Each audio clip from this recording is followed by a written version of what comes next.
So what do you remember of the Berlin Wall? Is it like just watching on TV? Is it like, did you watch the Hoff up there dancing on the wall, or the Hoff? Yeah. Yes. I remember watching, the news footage and people taking hammers to the wall and sledgehammers, and watching David Hasselhoff, get up there and sing with his jacket. And for me, that was cool because I was like, dude, that's Knight Rider. Yeah. I know. I remember Knight Rider. Yeah.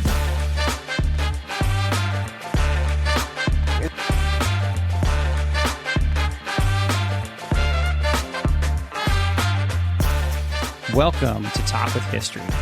I'm your host, Scott, here with my wife and historian, Jen. Hello. On this podcast, we give you insights to our history-inspired world travels, YouTube channel journey, and examine history through deeper conversations with the curious, the explorers, and the history lovers out there. And today we are chatting with JD from the History Underground YouTube channel. Welcome, JD. Hello. Now, before we start emptying our glasses for the listeners, I want to ask our listeners to help us out by leaving a review in Apple Podcasts, Spotify, or even feel free to reach out to us at thehistorybuzz.com. And don't forget to check out our other podcast, Talk with History, where Jen and I dive deeper into our Walk with History videos and give you a behind-the-scenes look at our history-based YouTube journey. Now, note, most of you watching or listening to this may know JD as the host of the History Underground YouTube channel, which as of recording, and correct me if I'm wrong a little later here, JD, you've got about 270,000 subscribers. And I would describe his channel, for those who haven't seen it yet, as one of the premier history and travel channels on YouTube right now. And JD, it's been really fun to see your channel explode over the past year and a half since Jen and I kind of first became aware of it. But before we talk about the channel, can you give us a little bit of background on you, maybe where you grew up and kind of how you came around to being interested in loving history? Yeah, sure. So I'm a Midwestern guy. Grew up in Missouri, and as far as like my background and as far as like my interest in history goes, that would primarily be tied in with my grandpa. Okay. So I was really close with my grandpa. He had a cattle farm, so I was constantly out with him. Checking cattle. We'd go squirrel hunting, turkey hunting, everything like that. And while we were out, he would always tell me stories about growing up during the Depression and about his time in the Korean War. He was a combat engineer in the 40th Infantry Division. Oh, cool. So I was my brother and I were constantly asking him questions and picking his brain and just listening to the stories. And I think that's what really kind of triggered my interest in history. And then my dad also, he was born in the 1950s and really kind of was coming of age during the golden years of the space exploration program. Oh, cool. And I forget how old he was during the moon landing and stuff like that. But anyway, so we were constantly watching documentaries and things like that. Okay. We was just kind of getting it from all ends. My other grandpa was a World War II veteran. He was stationed up in the Aleutian Islands during World War II. So so he would tell me all kinds of stories. That was kind of the seed that got planted, early on for me. Yeah, no, that's super neat. Yeah. And so it's always interesting for me to hear how people kind of come around to being interested in history. I joke about it. I don't know if you've heard any of our other podcasts, but I joke about it all the time, JD. I'm not actually a huge history buff. Yeah, I'm not really super interested in history. That's all Jen. That's all the historian right here. And so I joke about that because now I'm producing. We're producing 2 history podcasts and a history YouTube channel, and I'm learning to kind of enjoy the aspects of it that I don't think I did in my youth. So talk to us a little bit about how the YouTube channel came about, because I don't think I actually checked to see how long you've had the channel online or kind of the earlier evolutions of it. Yeah, we connected I think, pretty young in your channel. I think you may had just hit 100K, and you had gone to Arlington. And I think we were there right at the same time. And I was like, oh my gosh, I was at Arlington this week too. And you're like, I was too. And so we connected that way. Yeah. I was so mad at myself after I watched your Arlington video because I was like, Dad gummit. I wish I would have waited a little bit and then watched yours. That way I could have, maybe caught some other things that I've missed along the way. Yeah, the YouTube channel, I joke about it. But it's really true. It's a complete accident. Huh. So my background is in history education on a high school level. Mm-hmm. And I also have a background in like video production and mostly in the outdoor television industry. So I co-produced hunting show called Hallowed Ground Outdoors. Awesome. For 6 seasons. Yeah, I definitely could tell you had some background there. So I've got questions for you later about the production. Sure, your production is great. I watch your videos for tips. I was like, man, he does that really well. So okay, I interrupted. So your channel. So anyway, I was on a family vacation, and we went to the National Air Force Museum in Dayton, Ohio, which just has tons of different things with aviation history. It's an amazing place. I haven't done a video there. I really should. But they have the Memphis Belle there, and they also have boxcar, the B-29 that dropped the bomb on Nagasaki. Oh my gosh. So, I just got out my phone and was filming some things and pointing it at myself like a moron and, talking about it. And I thought, well, I'll use this in class whenever we start talking about World War II, they'll be able to kind of see it. So I, threw something together and showed it in class whenever we were talking about the Second World War. And my student said, hey, that was really good. You should start a YouTube channel doing that. That was actually pretty interesting. They actually preferred watching me on the screen rather than watching me like in the classroom. Oh, how interesting. Yeah. So, I mean, we got a generation who's been living their life through a screen, their entire lives, and they're a bunch of YouTube junkies. Yeah. And, so anyway, they said that I should start a YouTube channel, and I told them, I said, that's a stupid idea. I said, no, I said, there's not going to be anybody who wants to watch me, go to these history places and everything like that. So I brushed it off, and they kept after me. So I thought, well, maybe I'll give it a go. And if they find value in it, and maybe some other teachers find value in it, maybe it'll do some good. Yeah. And that was I think my first video was around Memorial Day of 2019. Oh, you're coming up on 3-year anniversary then. So 3 years. Yep. Mm-hmm. Yep. Been at it about 3 years now. And then, and then it just kind of snowballed from there. Yeah. How cool. That's I love hearing stories like that. Everybody's got a different story. We talked to Chris Witt from Witt Doc Cemetery Tours. Yeah. And his was more a family, like, hey, I'm doing something for the family ahead of time, and I like documentaries kind of like you. And his snowballed from there. So. Yeah, and ours was the same thing. Like, we had just moved to the South, and I wanted to educate my family about living in Memphis. And so I made a Facebook page for the family. Yeah. And film places and stuff. Yeah, and I remember, and you'll enjoy this. So the very first video that we tried for the channel I used old iPhone footage of what she took of one of the Nathan Bedford Forrest statue that used to be in Memphis, and it was all vertical. So I'm like pulling my hair out. Was that the real ugly statue that? No, that one was by now. No, that crazy like golden bronze one. Yeah. No, this is the one. It was like in downtown Memphis. This was downtown Memphis. This actually was like, it looked more like the Lee statue. Yeah. Yeah, it was over his grave. Over his grave. So that was the biggest controversy. Right. Yeah. When I explained it to people, because the thing was, when I moved to Memphis, I had no idea who he was.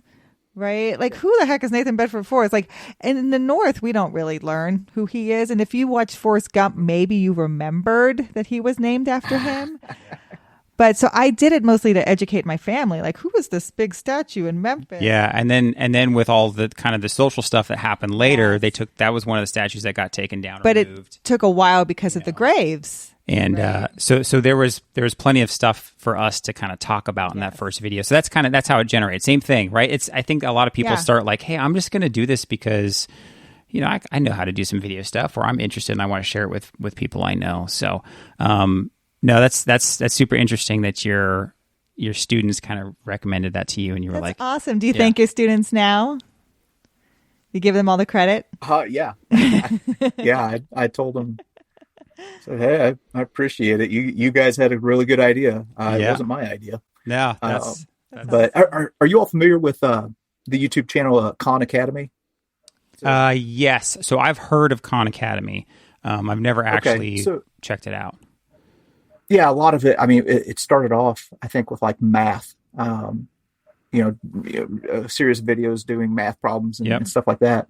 But it started, if I'm not mistaken, with a guy who I forget where his maybe his niece or something like that. He had a family member who was struggling with math. Yeah. So he just started making these videos and sending them to her to help her out. And man, that thing has exploded. So, Khan really Academy cool. is I mean, it's a legitimate huge business now, isn't it?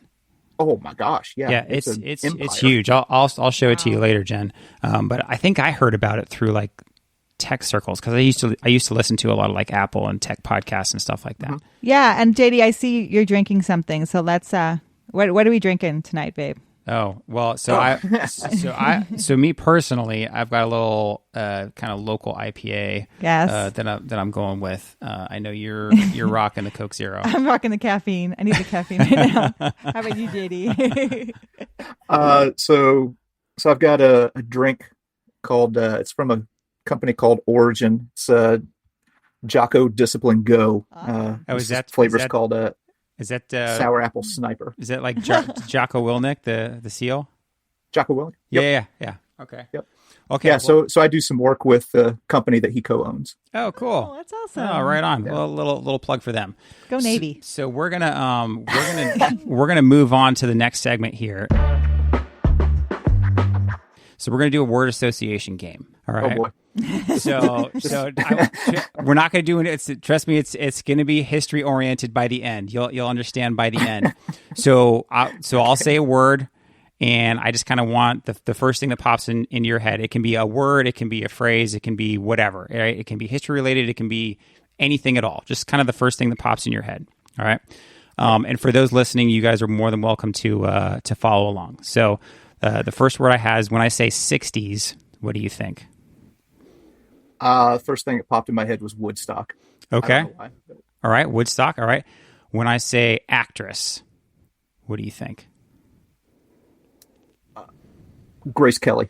Grace Kelly. Okay. How about Navy? Wow. We were just talking about it. So SEAL was the first thing that popped in my head. Right on. Yeah. How about Harvard? Harvard.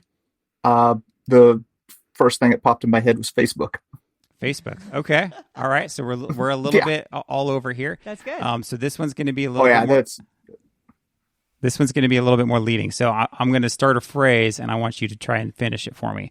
Ask not what your country can do for you, but what you can do for your country. There you go. So we're leading. If you think back on the words we just said there, we're leading into the JFK assassination.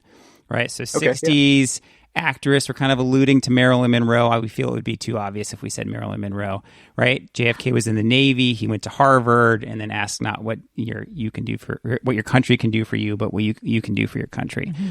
So my word association was nowhere close to any of that. That's fine. No, that's good. That's good, and that's what we're kind of shooting for. But once you get to the end, you think back on all the words. You're like, okay, yeah, now I see how they're connected. But one of the things we like to ask on this podcast is how each of us, what you remember of learning in your youth, in high school or younger, or right around that age, what you remember of a major historical event. So JD, what do you remember learning about the JFK assassination when you were growing up?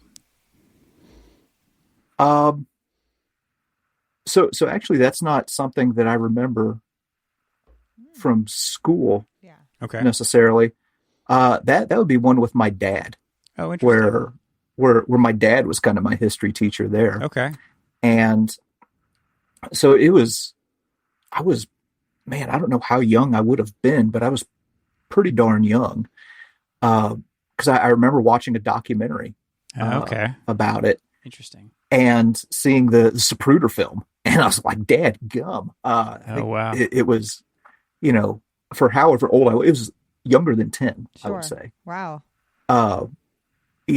And grown up hunting and, field dressing deer and, everything like that. So, so it's not like I was turned off by the sight of blood, but to see an act of violence like that on another human being was a shock. So then I got to my dad would have been pretty young whenever that happened, but he remembered. So that was a very early memory for him. Yeah. Did he talk about that? Did he kind of say like, "Hey, this is what I remember"? What did he remember of that day that he told you? He just remembered that it happened. So he would have been younger than 10. Yeah. Whenever that happened. Yeah. But he remembered it. So, I remember him telling me about that and us talking about, where it happened and, all kinds of stuff like that. Him kind of just basically introducing me to the JFK assassination and really kind of giving me, like the basic facts or a rundown. How that's what a gift kind of from your dad to kind of have him be the one to kind of educate you on something that's, a huge piece of American history, and say, hey, you I know you haven't learned about this in school yet, but here's what happened and here's what I remember, and that's pretty cool. Yeah, there was all kinds of stuff like that I watched with my dad. There was a series on the Vietnam War, and I can't remember who produced it, but we watched through that whole thing together. There's another one where I was kind of exposed to some real life violence early on. I'm kind of getting away from the JFK. Yeah, that's fine. Track that you guys supposed to go. If we start talking about the conversation's supposed to go where it goes. Yeah, it goes where it goes. This does not have to be a history podcast. Yeah. So my dad was old enough to be in Vietnam. Okay. But he had cataracts. Okay. In his eyes, and desperately wanted to get into the military. Went to every single branch. His mom and dad, my grandpa and grandma, took him to every single one. Oh wow! Trying for him to get in, and he just couldn't because of the cataracts in his eyes. Yeah. But anyway, two of his brothers were in Vietnam. So he told me stories about that. But anyway, there was a scene in there where a South Korean general, he's a brigadier general, crud,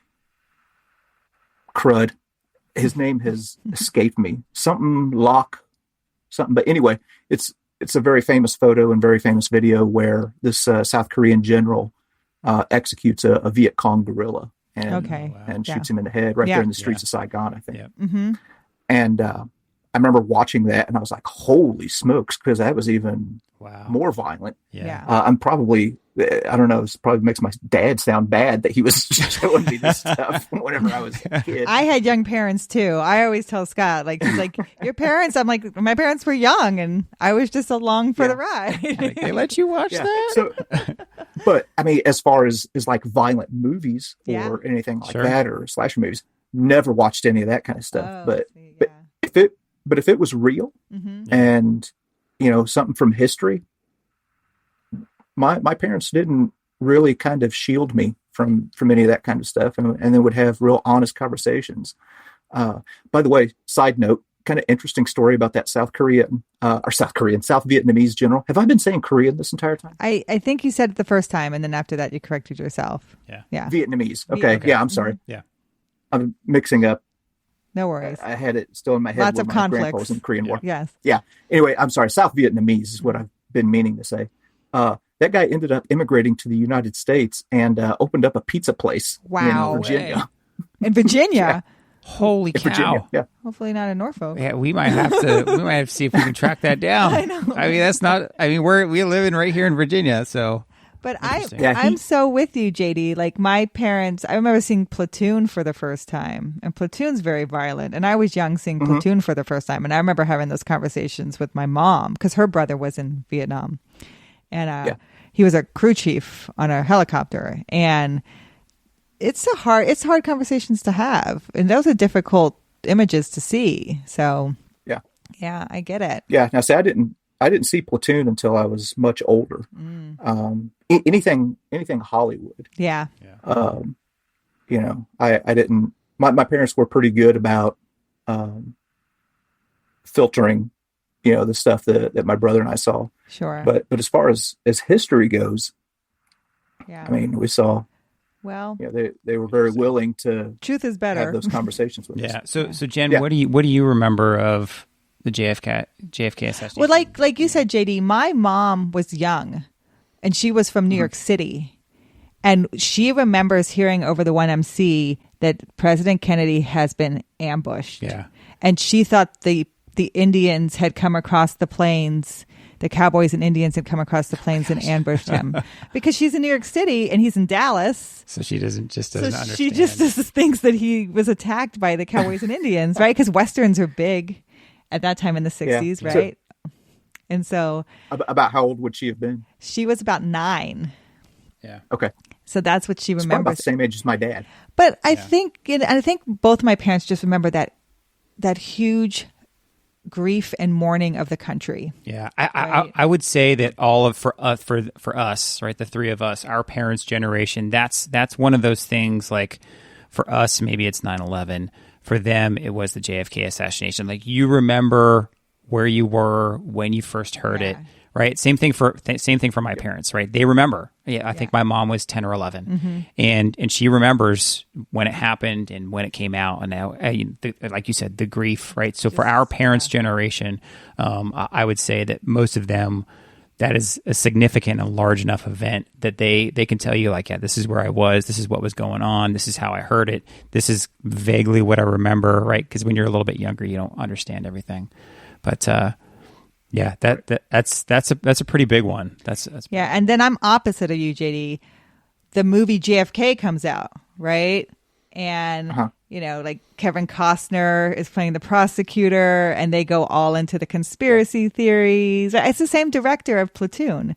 Oh, interesting. Right, and so it's very graphic, and they recreate everything because they're trying to decide, was there a second shooter on the grassy knoll? So it's very conspiracy, Yeah. And so that's the first time I learned about the conspiracy, right? Because at the beginning, you're just very absolute black and white about it. But then you start to learn there's more questions surrounding it, Yeah.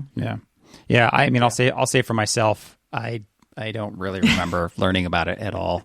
Other than like I probably learned it in high school, and that was it. Again, history was not my cup of tea. I did just fine in school, but it wasn't a particular interest of mine. That's fair. I don't have any memory of learning about it in school. Mm-hmm. Yeah. Now that's not to say that I didn't, but I just don't remember it. What did have the impact on me was learning about it with my dad and hearing his. Yeah, interesting. So JD, that's actually a great segue into kind of our next question. And I love, this is kind of probably my favorite question on the podcast to ask people is, for you, what's the first big historical event that you actually remember happening in your lifetime? Whether it's local, right? It happened in your hometown and you were just like, oh my gosh, like there's a bigger world out there. Or it was a global or national type event and you remember, this is where I was, this is what was happening. I remember how I heard about it. Like what's that thing for you? As far as a big event, it was probably the Challenger explosion. Okay. All right. In 1986. Sure. Yeah. That was the first one. that I remember. So what do you remember of? I remember.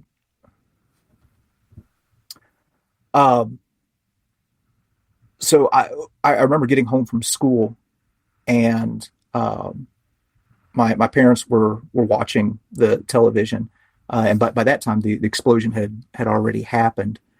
Okay. And they were just watching the replays of it, and the commentary from the news people and everything like that. And of course, that was the mission that had Krista McCullough on it.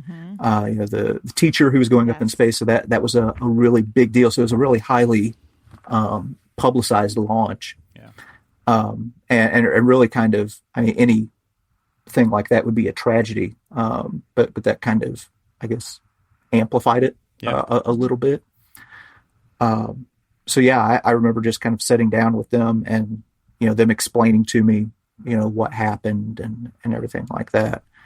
A lot of people, who are around my age, will comment that they remember seeing it live. But I think a lot of them, I'm not saying people didn't see it live at school, but probably a lot of it is what they actually remember is catching it on the evening news or, the replays in the afternoon. Yeah. So that's probably the first big thing that I remember. Yeah. That's. I think someone else had brought that up. Was it Dave? It might have been Dave. But it's funny you say that, JD, because I did see it live in school. Yeah. Remember? Okay. So I went to school in Cheyenne, Wyoming, grade school, and they had brought us all into like the hallway to watch it on one of those rolling cart TVs. Mm-hmm. Yeah. And because the teacher was going up, right? So it was a big deal. Yeah. There had been so much coverage beforehand, right? Because it was a big contest, I remember, to be picked to be the teacher to go into space.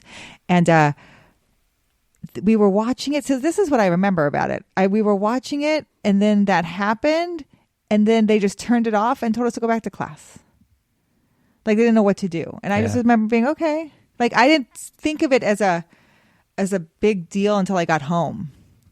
Right? I thought we just watched it and I didn't quite understand what happened there, but they just turned it off. And I thought, okay, maybe that's when they left the atmosphere. Like, you don't know, you're a kid, right? Maybe that's what it looks like when they leave the atmosphere, So no one's saying, oh my gosh, it's crashing. Like they're just like, and they just turned it off, go back to class. And so I remember seeing it, but not remembering in that moment being scared or anything, like going back to class. And it was later on when we got home that everyone was upset. And like you said, that's one of the earliest continual footage.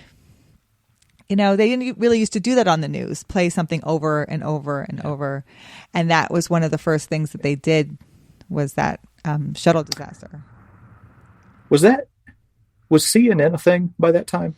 I don't know. Maybe it was new.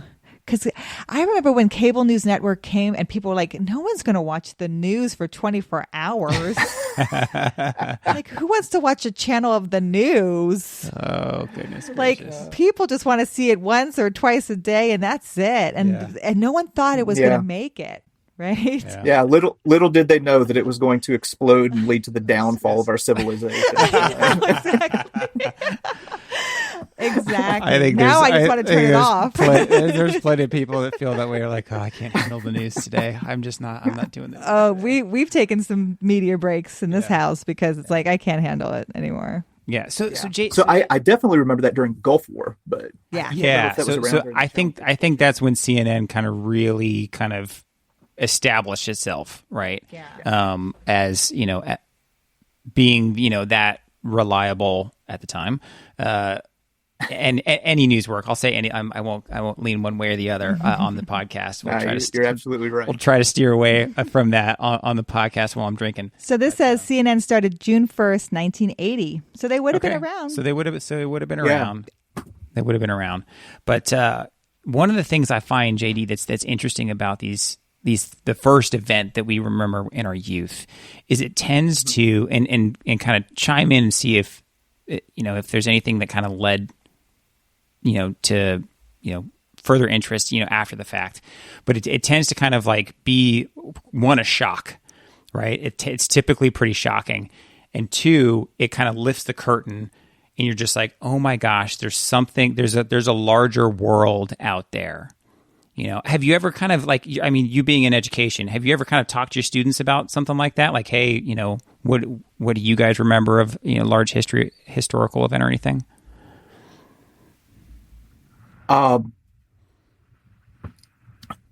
It's kind of funny are you asking like what my students, what large historical event they've witnessed or I'd say for you, right? Because again, for me, that was kind of a two-part question that I wasn't intending to ask that way. But do you feel like at that time you remember that all of a sudden your kind of mindset shifted after that? You're like, okay, I know that there's a bigger world out there and something's more real now than it was before.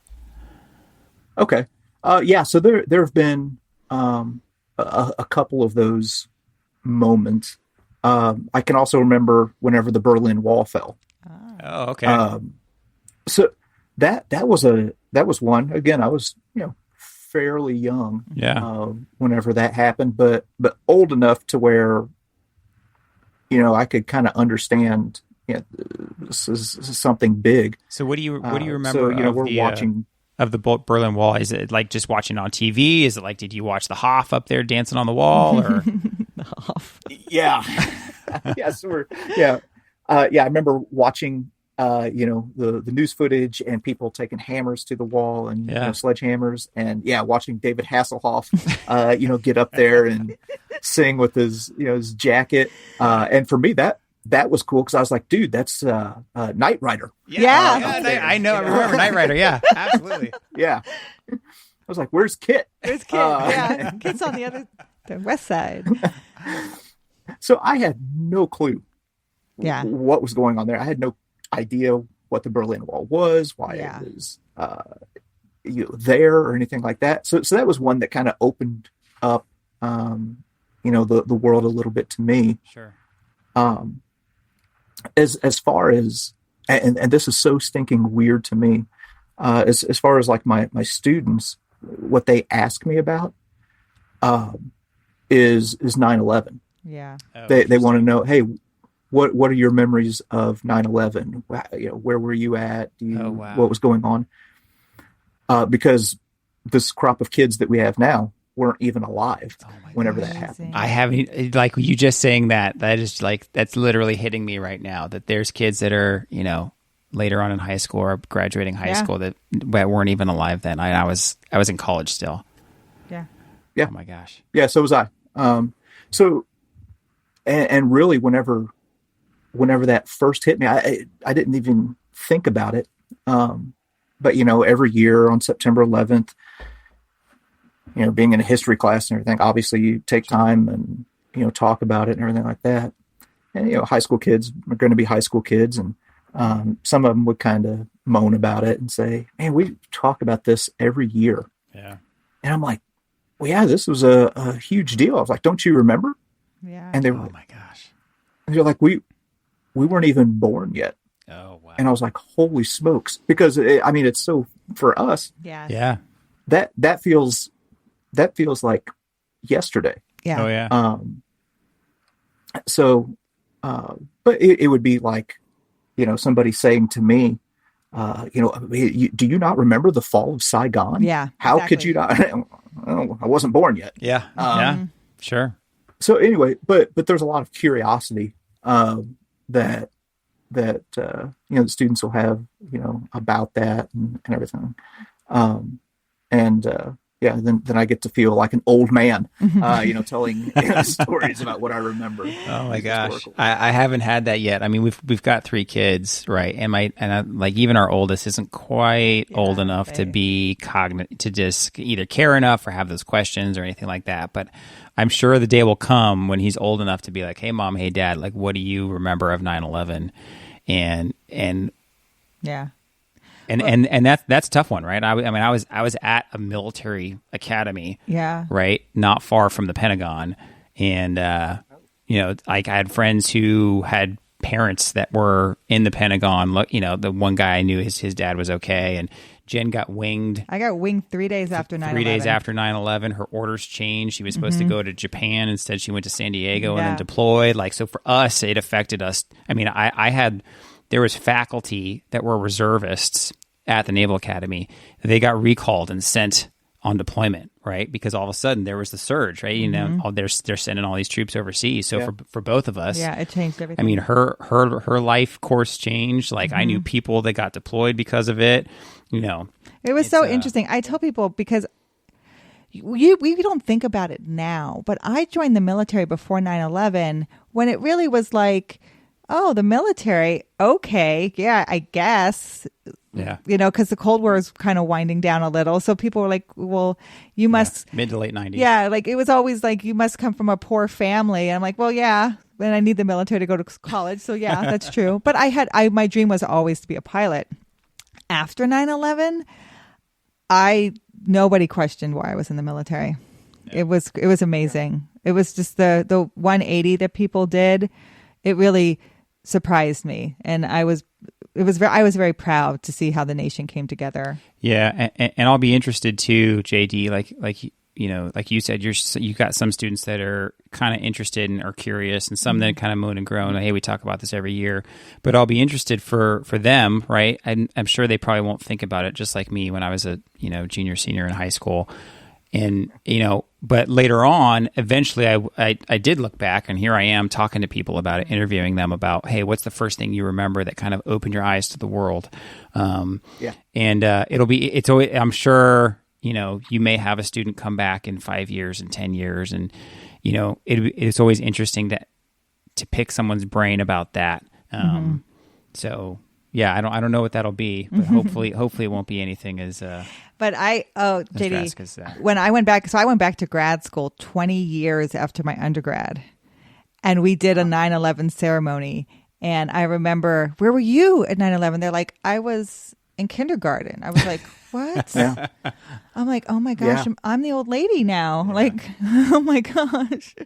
Yeah, it's crazy how fast time moves. And yeah, you don't even think about that. You guys were talking about where you were and everything. I had a buddy who was working in a restaurant.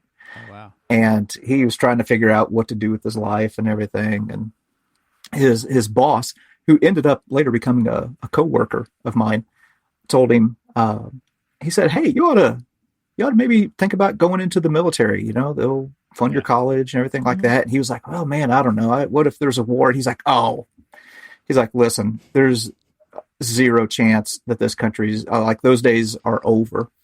And he graduated boot camp on September 12th. Holy cow. Yep. Oh, the day after September 11th. And he said the day before. So they were sitting there watching that stuff on TV. And the guys were like, boys, things are going to be a little bit different for you than the ones who graduated before you. Interesting. That's how we all felt, because you when you join the military that could happen. Yep. But at that time, it was never really a would happen kind of thing. Yeah. And after that, it was like, wow, okay. Well, and there was just so much more that changed with 9/11 because it wasn't a nation state. It wasn't a country. It's a different type right? of It was war. a different kind of thing that We always caused a talk about conflict, that. right? And without diving too deep down the military hole, which Jen and I could very easily do, and JD, I'm sure you could too, because you cover a lot of that. I love the stuff you cover, JD. The World War II stuff and Civil War and all the good history stuff you cover. But shifting away from that, one of the other things that I find really interesting is kind of some local history. And so the third question I'm going to ask you, JD, is what's kind of something that's a bit of regional history, i.e. where you grew up, where you are now, that everybody in your area had either knew, right? That's something local happened and everybody's known this. And if I was to come into town, I would have no idea. Or if you've moved around a little bit, like some military brats, us, something that you moved somewhere that you learned that you had no idea prior to that. So what's a bit of regional history that you think might fall into that category? Like I said, I grew up in Missouri. So, St. Louis was, well, still has the nickname the gateway to the West. Okay. So if you were to come out to East Central Missouri, that would probably be the thing that you would gravitate towards. This is where Lewis and Clark started their expedition up the Missouri River. And it was kind of like this hub. As far as like where I'm at, so I don't live in St. Louis, but still, I guess you could maybe kind of consider it in my region. There's a lot of iron ore mining. Okay. In the area where I live, so we have all these old smeltering furnaces. Yeah. That are around. They look like something out of an Indiana Jones movie. Oh, interesting. So it's kind of cool to kind of dig into, the history behind some of those old communities and learn about how people lived, in the 1800s and and things like that. And we've got Civil War history here too. Yeah. But it's different than the Civil War history, like out where you all are on the East Coast. Yeah. We, out on the East Coast, there's a lot of, big, huge epic battles and, the formations that you typically think of, whenever you watch Civil War movies. Out here, it was just a lot of bushwhacking and, burning people's farms down and contraband, murdering people and oh man, it was, I have an ancestor who was, has kind of a neat story. There's a highway, state highway. Oh, it's probably about 30 miles from me. And off on the side of the road, there's a Confederate grave marker. Okay. And it says, "Here lies the bodies of 3 unknown Confederate soldiers." Well, my great grandma buried those men in that grave. Wow. And there's actually 2. The grave marker is wrong. There's actually 2 in there instead of 3. But the story is her husband was off to war. Yeah. This whole area was filled with a bunch of, Confederate guerrillas and, it was just bordering on anarchy around here. It's a dangerous place to be. But she overnight would run supplies through the lines because women. There's a great article about Missouri women running contraband. Oh, I'll have to check that out. Yeah, I have to say, I'll have to send it to you, JD. I read it in grad school, so I have it. I had to read it for school. I would love to see that. Yeah. Yeah. So my great grandma would have been one of those women. So she was getting like quinine medicine and food supplies and stuff like that. Holy cow. And smuggling them back and forth across the lines. Well, one day she came across these dead Confederate soldiers and knew that if these Confederate guerrillas came and found these dead Confederates, that they would likely come into the town and burn it down or hang some of the men or something like that. And they said she was a short woman, but real strong and spunky. Yeah. And so she buried those men there at that grave. That's awesome. Did you do did you do an episode on that? Not yet. I'm going to. Yeah. So was that kind of like that's like the perfect example of like regional family history, right? That's like super local, super hyper relevant. So was that just kind of like a family story that was kind of just verbally passed down? Yep. That was one of my grandpa. My grandpa took me out there and showed me whenever I was really young. How cool. We were turkey hunting. Yeah. And in Missouri, you have to stop hunting at 1:00. Yeah. So after 1:00, we got done turkey hunting, and he said, "Hey," he said, "let's run out here and I'm going to show you something." And I was 5 years old. Wow. Whenever he took me out there, and it was really fun. I hadn't been back. My grandpa passed away a couple years ago, but I wanted to show my kids. Yeah. And I was able to take them right back to that spot. Like it had that much of an impression on me. How cool. So I hadn't been there in, over 35 years. Yeah. But was able to take them back. I've got another episode where I go to one of those old smeltering furnaces. Oh. And it's back in the woods. it's a place that very few people would know about unless you're maybe from around here. Sure. But that was another one where my grandpa took me there whenever we were turkey hunting, whenever I was 5 years old.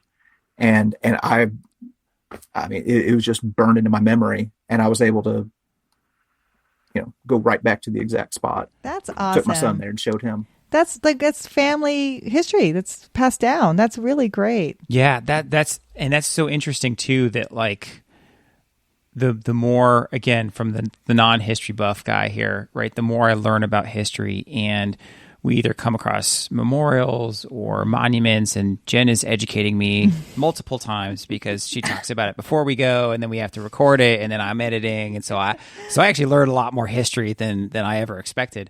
But I learn about not just the famous battles, not just the big names that we all hear about, right? Mm-hmm. The generals and the Pickett's charge and this, that, and the other, but also all the supporters and the women and the kids and the communities and what they did during these monumental times and these dangerous times. And like, I mean, your great-great-great-grandma was like a super badass. She's burying guys in the middle of the night to protect her town. Yeah. Because she knew that there would be retribution if they were found. Yeah. So to me, that's the kind of stuff that until you really kind of get to kind of live in some of this history stuff, or you watch some of the good, videos that I'll say, well, the three of us make, I'll just throw that out there. I think we're working to get up to your level, JD. We're getting there. But I think your stuff is great. Thank you. Thank you, if you get to watch, that's one of the things that I've really enjoyed. I have enjoyed about doing this history stuff is learning those little tidbits and seeing like, man, there's so many more key players in these large historical events and times and periods than we ever really realized, that a lot of people realize. And your family, right? You've got family that are point directly to that. That's great. That's really cool. I'll find that article for you because it probably you'll be surprised. Like, this mentions my grandma. It was a great article. If it does, that'll be wild. Yeah. Yeah. But I mean, I don't know if it's kind of interesting as we've been sitting here talking. I didn't even think about this until just a little bit ago. But if you'll notice, whenever I'm talking about where I've learned a lot of my history and stuff like that, I haven't really mentioned anything about a classroom. Yeah. A lot of it are people in my family or friends or things like that who took an interest in invested in me and, passed these stories down to me or took me to places that would help spark my interest. So there's definitely a place for classroom learning and everything like that. And I think that's important, but where the biggest part of my learning has taken place has been outside of a classroom. Absolutely. That's why I love to be there. I love to be in the presence of where history happened, right? I love to see the artifact or be in the location. And that's why I think protecting artifacts is so important as well, because it helps tell the story. But I totally agree with you. And I love that, like the places that you find, like even when you went to Gettysburg and you found the military museum, like the things that I wouldn't even think to go to, and you went and now I see it every time I go there. I'm like, I have to go there because JD went there. But I just love that because to me, protecting the artifact is so important, to help people feel. People want to feel the presence of the story, right? They want to feel what inspired people, what made them act the way they acted. Because like Scott said, history touched everybody. Events were touching everybody. Everybody was a part of it. In some way, they were interacting. They were all playing in this part of what was going on around them. So it isn't just one group of people who are doing something, it's everybody. Yeah. So I'll ask you kind of one last I'll ask you one last question here, JD, and then we'll kind of close this thing out, but we'll hang out and chat as long as we want. Yeah. So Jen did mention some of your videos. We talked a little bit about your videos. For me and for the audience listening or watching, we are going to try to publish this as a video podcast as well. Let's like one video that's kind of really either surprised you or kind of has stood out to you that you've either enjoyed or was a bit of history that you were like, man, I didn't expect that going in, but coming out, it kind of just really stood out to you. And you've done a fair amount of videos. Oh man. One video that has surprised me as far as the reaction that it has got, and I can't remember what episode number it is. Can't even remember the name of the episode. Isn't that terrible? But anyway, it's there's a Civil War man. The title has something to do with the Civil War mansion that's down in New Madrid, Missouri. And a funny story, my aunt used to be the superintendent of the site. Oh, cool. So I was familiar with it. I went there whenever I was a kid. Sure. And I went down there, did a video, and I thought, it's not anything. It's kind of war related, but it's not a battle or anything like that. It's basically just an old house tour. Is kind of what it was. Yeah. And it's cool. And it's interesting. You get some, stories in there about, this family. And holy cow, that video has ended up being like one of my most watched videos on the whole channel. And that really, it shocked me. More than, any of my Normandy videos or Gettysburg videos or anything like that, which, you kind of expect. So anyway, I was happy about that because it's it's definitely a lesser known place. Yeah. So that one, was really surprising. Probably the one just in recent memory that has kind of shocked and surprised me the most personally. At the time that we're talking, it hasn't come out yet. It'll probably be out in the next few weeks.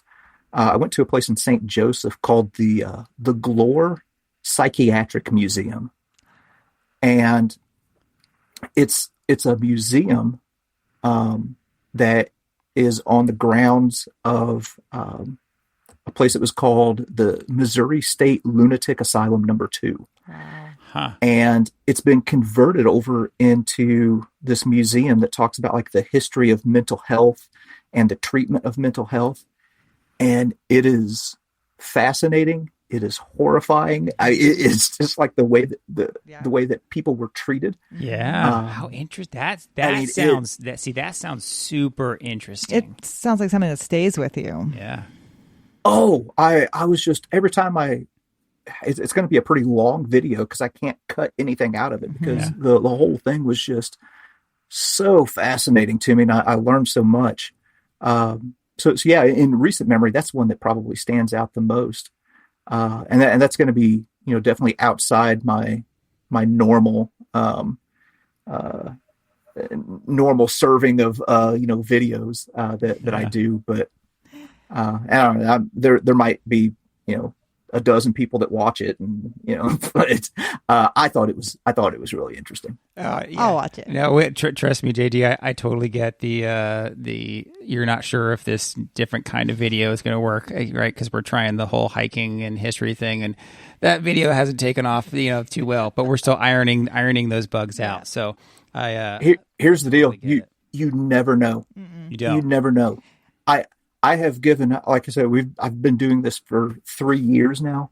I don't know, as far as the history traveler videos, I think I'm up to like 217. I've done 217 of those, and I got the American Artifact series, and I've done, 25 or 30 of those. I cannot predict what is going to get traction and what's going to gain attention and what's not.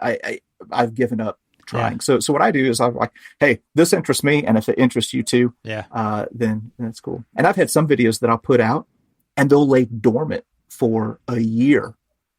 And then all of a sudden they'll just take off. It's the weirdest thing ever. I wish I understood it. Yeah. I tell Scott the same thing. Like, we have to do things that we're excited to do. Yeah. That we're interested in doing, because if someone likes it or not, who knows, but we have to feel like this is something that's important, and we're motivated to do it.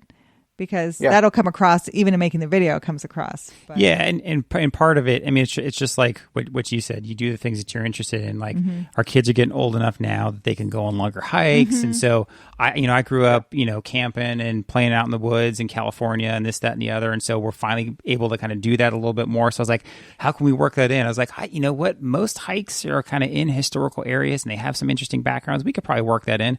So we're going to give it a shot. And I thought it was a cool video. I enjoyed it. Thank you. The hiking through history. Yeah. It's like you said, and you never know what's going to spark something else. Like I don't know for sure, but I assume when you went to that museum, they're probably like, hey, why don't we do some artifacts and talk about an artifact? Like it probably sparked other stuff after you went somewhere, So you never know what's going to lead to something else. Yeah. That's great. And really that's the beauty of having the YouTube platform is you can go and show that kind of stuff, and you can go and see that. Like I'm more of a consumer than I am a producer on YouTube.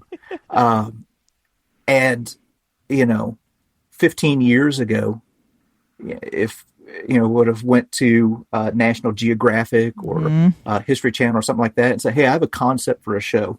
I'm going to carry a camera around, point it at myself like a moron. And I'm going to go to history site. No, we're going to pass. Yeah. But now that we have this platform and have kind of like democratized, this, access to information and things like that, man, there's all kinds of things to show and to learn. I love it. Yeah. Well, we really appreciated having you on the History Buzz, JD. Thank you for listening to the Talk with History podcast. And please reach out to us at our website, talkwithhistory.com. But more importantly, if you know someone else that might enjoy this podcast, please share this with them, especially if you think that today's topic would interest a friend. Shoot them a text and tell them to look up the Talk with History podcast, because we rely on you, our community, to grow, and we appreciate you all every day. We'll talk to you next time. Thank you.